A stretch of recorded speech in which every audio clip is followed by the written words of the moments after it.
로마서 7장 15절로 25절 보겠습니다. 로마서 7장 15절부터 읽겠습니다. 내가 행하는 것을 내가 알지 못하노니 곧 내가 원하는 것은 행하지 아니하고 도리어 미워하는 것을 행함이라.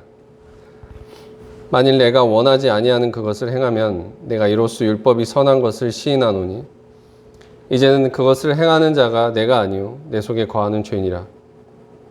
내 속 곧 내 육신에 선한 것이 거하지 아니한 줄을 아노니 원함은 내게 있으나 선을 행하는 것은 없노라. 내가 원하는 바 선은 행하지 아니하고 도리어 원하지 아니한 바 악을 행하는도다. 만일 내가 원하지 아니하는 그것을 하면 이를 행하는 자는 내가 아니요 내 속에 거하는 죄니라. 그러므로 내가 한 법을 깨달았노니 곧 선을 행하기 원하는 나에게 악이 함께 있는 것이로다.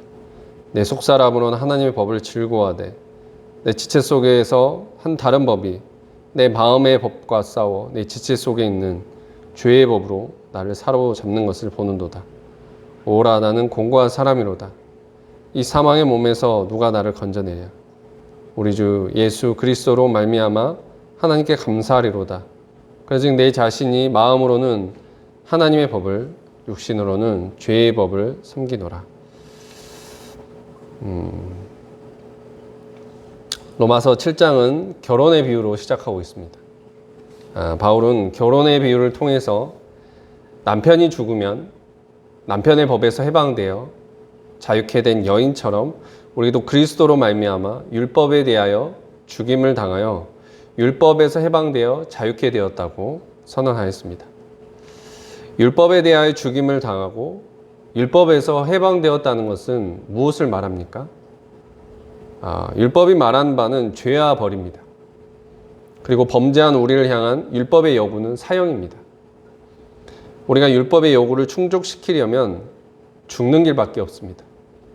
율법대로 하면 우리는 반드시 죽어야 합니다. 그러나 우리 대신 누가 죽으신 겁니까? 바로 그리스도께서 우리 대신 죽으셨습니다. 그리스도께서 십자가에서 우리 대신 죽으심으로 우리를 향한 율법의 요구를 충족하셨고 우리를 율법에서 해방케 하셨습니다. 로마서 7장 5절 말씀에 이제는 우리가 얽매였던 것에 대하여 죽었으므로 율법에서 벗어났으니 그리스도의 죽음으로 말미암아 우리가 이전에 얽매였던 모든 죄에 대하여 죽고 율법에 벗어났으니 이제 우리가 누구를 위하여 무엇을 위하여 살아야 하겠습니까? 다시 이전에 나를 얽매이던 죄를 위해서 살 수 없는 것이죠. 이제는 나를 위해서 죽으시고 다시 사신 그리스도를 위하여 살아야 합니다. 전 남편과 사별한 여인은 새로운 남편을 맞아 새로운 삶을 시작할 수 있습니다. 이에 대해 그 누구도 참소할 수 없고 정죄할 수 없습니다. 우리도 마찬가지입니다. 고린도후서 5장 17절 말씀에 그런즉 누구든지 그리스도 안에 있으면 새로운 피조물이라. 이전 것은 지나갔으니 보라 새 것이 되었도다고 하였습니다. 그리스도 안에서 죽고 다시 산 우리는 이전에 부끄러운 과거의 모든 삶을 청산하고 새로운 삶을 시작하게 된 것입니다. 그리스도를 남편으로 섬기면서 그리스도와 아름다운 사랑의 관계를 맺으며 하나님을 위하여 열매 맺는 삶을 살 수 있게 되었습니다. 우리가 그리스도 안에 있다는 것은 율법에서 해방되고 그리스도와 새로운 삶을 시작하게 되었음을 말합니다. 그러나 그렇다고 해서 율법을 폐기하고 죄와 불법을 허용하는 것은 아닙니다. 예수님께서 마태복음 5장 17절 말씀에서 내가 율법이나 선지자를 폐하러 온 줄로 생각하지 말라. 폐하러 온 것이 아니요 완전하게 하려 함이라. 우리가 율법 조문을 지키고 따라 살아가야 할 의무는 사라졌지만 그러나 율법을 완전케 하는 예수의 복음의 가르침을 따라 살아야 할 의무가 생긴 것입니다. 바울은 7장 후반부부터 예수님의 복음의 가르침을 따라 살아야 할 우리 그리스도인들이 마주하는 현실을 다루고 있습니다. 그러나 그 현실은 녹록지 않습니다. 그리스도 안에 있다고 모든 어려움과 갈등이 사라진 것이 아닙니다. 여전히 죄악된 현실 속에 살아가고 있고 내 안에 죄된 모습이 남아있기에 경험하는 많은 어려움과 갈등들이 있습니다. 우리가 그리스도 안에 있으므로 칭의, 의롭다함을 받았습니다. 이것은 신분의 변화, 자리의 변화를 얻은 것입니다. 하나님의 자녀로 자녀가 되는 권세를 얻었습니다. 그런데 우리 안에 이 상태의 변화가 남은 것입니다. 의롭게 된 나, 하나님의 자녀된 내가 있지만 여전히 변화되지 못한 죄된 나, 죄의 습관을 가진 내가 있습니다. 그리고 우리는 이 두 나로 인한 심각한 갈등을 경험하게 되는 것이죠. 로마서 7장 15절입니다. 내가 행하는 것을 내가 알지 못하노니 곧 내가 원하는 것은 행하지 아니하고 도리어 미워하는 것을 행함이라. 바울은 자신 안에 끊임없는 갈등과 투쟁이 있음을 고백합니다. 우리 안에 갈등과 투쟁이라는 것이 어찌 보면 세계적인 전쟁, 그 투쟁보다 더 심각한 것일지 모릅니다. 내가 원하는 것은 행하지 아니하고 도리어 미워하는 것을 행함이라. 우리의 영적인 모습이 마치 이런 자기 몸을 자기 뜻대로 가누지 못하는 지체의 부자유자들과 같은 정말 그렇게 고통스러워하고 절망하는 모습이 있습니다. 찬양 가사에 똑바로 보고 싶은데 똑바로 볼 수 없는 것이고 똑바로 걷고 싶은데 똑바로 걸을 수 없는 그런 찬양의 가사가 있습니다. 이런 똑바로 보지 못하고 걷지 못하는 내 안에 지체 부자유자와 같이 정말 뜻대로 되지 않는 공고한 모습이 있는 것이죠. 본문 16절부터 23절까지 바울은 말합니다. 원하는 바 선은 행하지 아니하고 도리어 원하지 아니하는 바 악을 행한다. 이것은 자신의 모습을 고백하는 것입니다.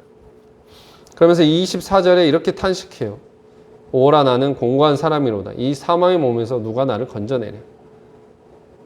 우리 안에도 이 사도처럼 원하는 대로 하지 않고 도리어 원하지 않는 것을 하고 있는 모습이 있습니다. 그리고 그것을 바라볼 때 터져나오는 탄식과 신음이 있는 것이죠. 이렇게 율법을 통해서 우리 자신을 돌아보면 문제투성이고 죄 덩어리라는 것을 고백할 수밖에 없습니다. 우리가 여러 가지 많은 죄와 문제 가운데 근심하고 신음하고 있습니다. 그럼 우리 자신을 깊이 들여다보면 내 안에 서로 다른 두 나가 갈등하고 있고 투쟁한다는 것을 알게 될 것입니다.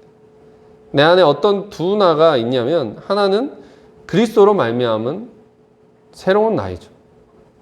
하나님의 자녀된 나이입니다. 의롭게 된 나이고 거룩하게 되기를 원하는 나이입니다. 반면에 다른 하나는 아담으로 말미암은 이전의 나이입니다. 죄된 나이고 죄의 유혹에 이끌리고 몸의 사욕을 쫓는 그런 죄된 나이입니다.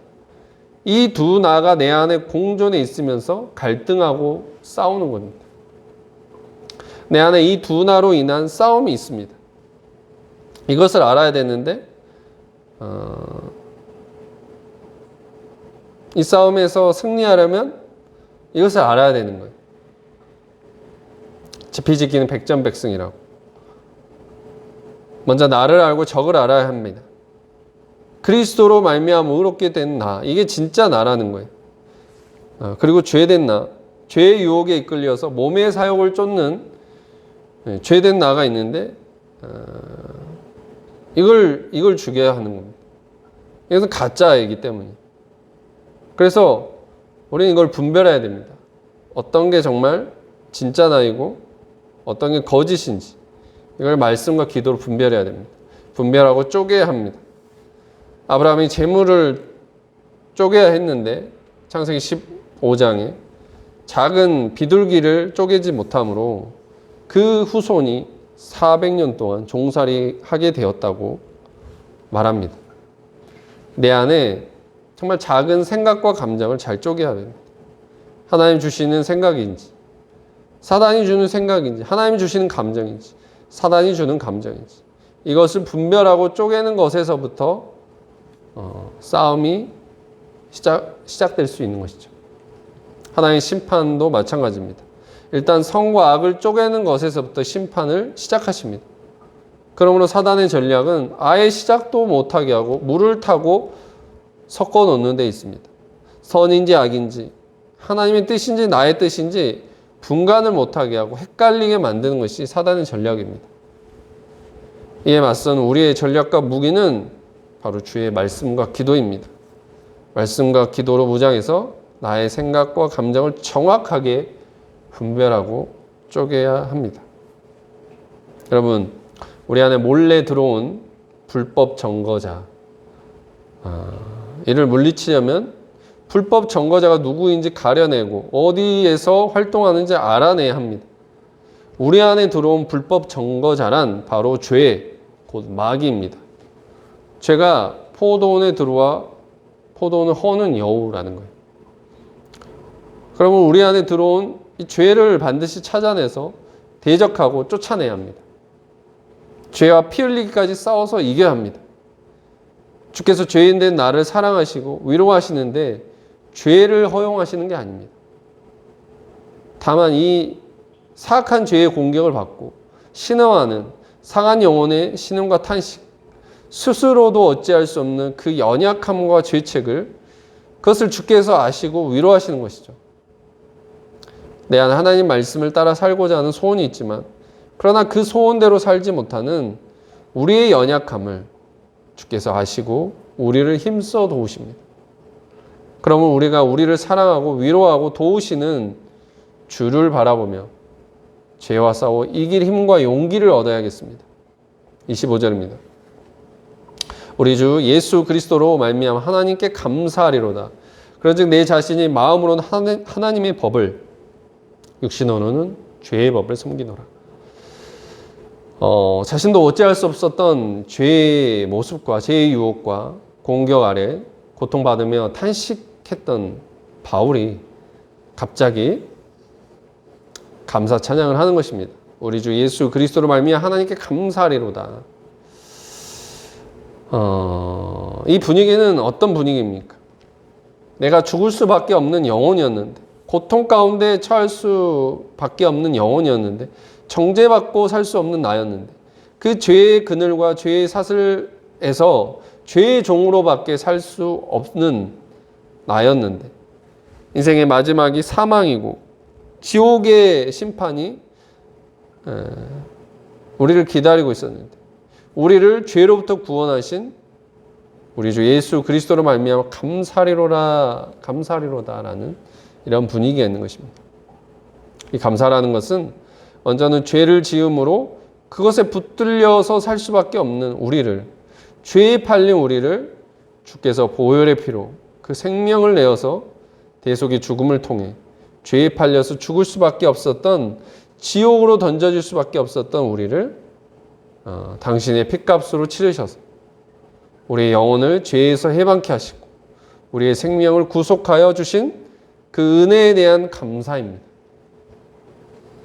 그리고 여전히 연약한 우리 가운데 오셔서 그 고통의 한복판에 함께 하시고 위로하시고 용기를 북돋아 주셔서 마침내 승리를 주실 것에 대한 감사입니다. 우리 주 예수 그리스도로 말미암아 하나님께 감사하리로다. 아멘. 우리가 이 영적 싸움에서 이길 수 있는 유일한 길은 바로 살아계신 예수 그리스도와의 연합에 있습니다. 나는 포도나무요 너희는 가지라. 그가 내 안에 내가 그 안에 거하면 사람이 열매를 많이 맺나니 나를 떠나서는 너희가 아무것도 할 수 없습니다. 라고 말씀하셨습니다. 우리 스스로는 이 죄의 유혹을 이길 수 없습니다. 우리 육신으로, 나의 의지로는 죄와 싸워 이길 수 없습니다. 오로지 우리가 사망 권세를 멸하시고 부활하신 그리스도, 우주적인 죄를 이기시고 죄악의 세력을 도말하신 승리자 그리스도와 연합될 때만이 이길 수 있습니다. 우리가 예수 그리스도와 연합될 때 죄와의 싸움에서 넉넉히 이길 수 있습니다. 그러므로 이제 우리 모두가 이 사도처럼 죄로 인한 슬픔과 탄식에서 벗어나서 그리스도와 연합 가운데 승리를 확신하고 우리 앞에 놓인 믿음의 선한 싸움을 끝까지 잘 싸워서 이김으로 모든 감사와 영광을 우리 하나님 아버지께 올려드릴 수 있기를 소망합니다.